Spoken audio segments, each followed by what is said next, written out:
Assalamualaikum warahmatullahi wabarakatuh. Halo sahabat para pencari keadilan di Indonesia.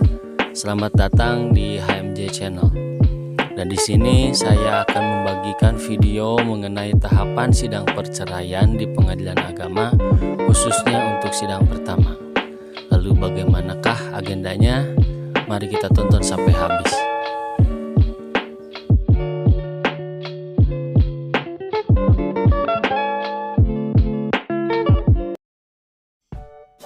Baik, kita mulai dari pendaftaran gugatan.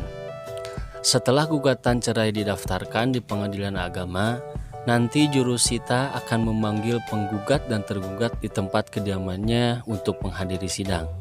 Apabila tidak dijumpai di tempat kediamannya, panggilan akan disampaikan melalui kelurahan atau kepala desa setempat. Pada saat memanggil tergugat, petugas pengadilan juga akan menyerahkan salinan surat gugatan dan memberitahukan kepadanya bahwa ia dapat menjawab gugatan tersebut secara tertulis atau dengan surat. Setelah menerima surat panggilan, penggugat dan tergugat tinggal menghadiri sidang pada waktu yang telah ditentukan. Nanti setelah sampai di kantor Pengadilan Agama, penggugat dan tergugat dapat langsung menuju ruang sidang dan mengambil nomor antrian. Setelah itu, panitia sidang akan memanggil penggugat dan tergugat untuk masuk ke ruang sidang.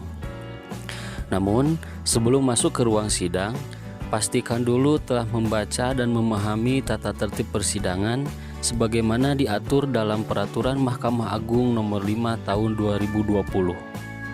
Setelah penggugat dan tergugat memasuki ruang sidang, hakim akan memeriksa kesesuaian identitasnya dengan surat gugatan.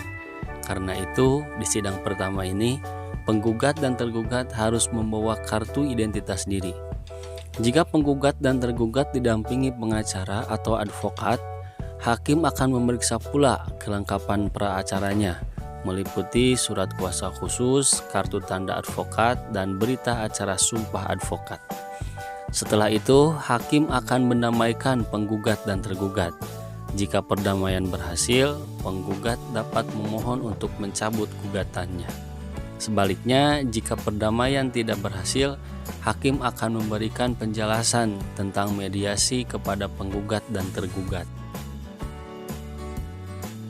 Penggugat dan tergugat juga akan diminta menandatangani formulir penjelasan mediasi sebagai bukti bahwa hakim telah memberikan penjelasan tentang mediasi secara lengkap kepada penggugat dan tergugat. Selanjutnya, penggugat dan tergugat akan diberikan kesempatan untuk memilih mediator.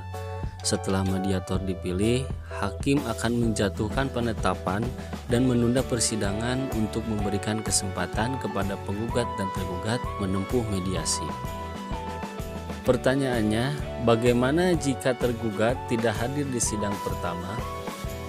Jika tergugat tidak hadir di sidang pertama dan telah dipanggil dengan patut, maka gugatan penggugat dapat dikabulkan tanpa kehadiran tergugat, kecuali jika gugatan tersebut tidak mempunyai dasar hukum atau tidak beralasan.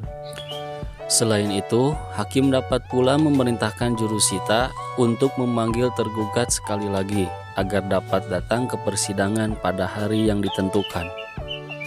Pertanyaan sebaliknya, bagaimana jika yang tidak hadir tersebut adalah penggugat? Jika yang tidak hadir adalah penggugat, maka gugatannya dinyatakan gugur dan penggugat dihukum untuk membayar biaya perkara. Namun, dalam kondisi tertentu, misalnya karena tempat kediaman penggugat jauh atau mengirim kuasa dan surat kuasanya tidak memenuhi syarat, maka hakim dapat mengundurkan sidang dan meminta penggugat dipanggil sekali lagi. Bagaimana? Sudah jelas kan agenda sidang pertama perkara perceraian? Demikian informasi seputar tahapan sidang perceraian di Pengadilan Agama untuk sidang pertama. Semoga informasi ini dapat bermanfaat bagi sahabat semua.